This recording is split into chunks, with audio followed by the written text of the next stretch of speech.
Let's discuss about the case 20-2, Plato sue Equitable Life Assurance Society of the United States. Here is the facts. The plaintiffs are Plato and Perry, and the defendant is Equitable Life Assurance Society of the United States. Related to this case, there is an important person, Kenneth Searle, an agent of defendant Equitable Life Assurance Society of the United States. Equitable had sued on or about April 1, 1990, as an agent authorized to sell Equitable financial products.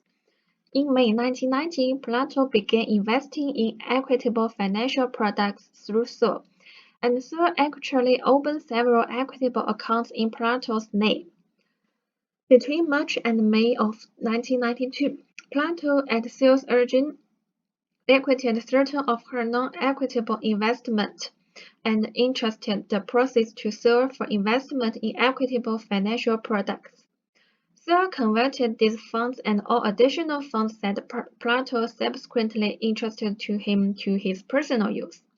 In May 1992, Perry, the other plaintiff, began entrusting funds to Searle to be used to open investment accounts for her at Equitable. However, Perry alleges that Searle never opened any Equitable account for her and Searle misappropriated every penny she ever entrusted to him. Thus, prior to the instant litigation, Perry was unknown to Equitable. Equitable terminated Searle's employment in July 1992. Although Plato allegedly still had an account with Equitable at that time, Equitable did not notify her of the termination.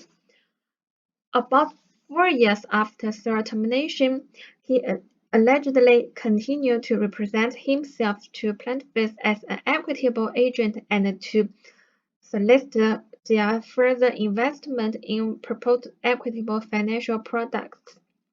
In August 1996, plaintiffs contacted Equitable to verify the status of their investment.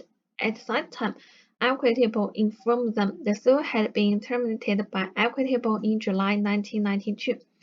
Plaintiffs then alerted the law enforcement authorities to Searle's misconduct, while in December 1999, plaintiffs commenced this action against Equitable. Let's move to the issues and analysis.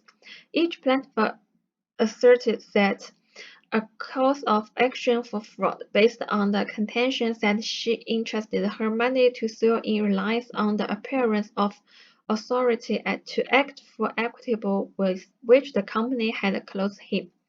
The trial court granted the defendant's motion to dismiss the complaint. Then the plaintiffs have appealed. It is well established that a principal may be held liable in tort for the misuse by its agent of his apparent authority to defraud a third party who reasonably relies on the appearance of authority, even if the agent commits the fraud solely for his personal benefit and to the detriment of the principal.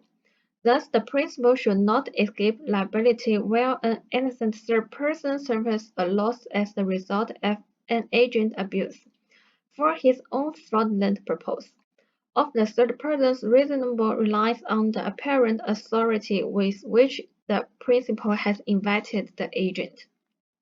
Well, then, the plaintiff's claims based on fraud perpetrated during Searle's employment by Equitable are barred by the statute of limitation. The issue is whether, under these circumstances, Equitable's termination of Searle's employment in July 1992 had the effect of immediately cutting off his apparent authority to act for Equitable vis-à-vis the two plaintiffs. In this case, the issue must be addressed separately. The Court of Appeals has held that a third party like Plato is known by a principal to have previously dealt with the principal's authorized agent, is entitled to assume that the agent's authority continues until the third party receives notice the principal has revoked that agent's authority. In this case, before any determination can be made as to whether it was reasonable for Plato to believe that Sue had authority to act for equitable in the transaction for which her claims are not time-barred. Therefore, it was error to dismiss Plato's claim on the splitting motion. Well, Parry's own allegation established that Equitable had no way of notifying her of Sue's termination in July 1992. Under this circumstance, holds that any apparent authority Sue may have had vis-a-vis Parry terminated along with his actual authority when his employment by Equitable came to an end. It seems unfair to hold the principal responsible for those its former agent commits after termination against an unknown third party, even if the former agent facilitates has wrongdoing by misrepresentation to the victim that the agent's relationship is still in existence. Moreover, the principal obviously cannot give notice of the agent's termination to a third party that is totally unknown to it.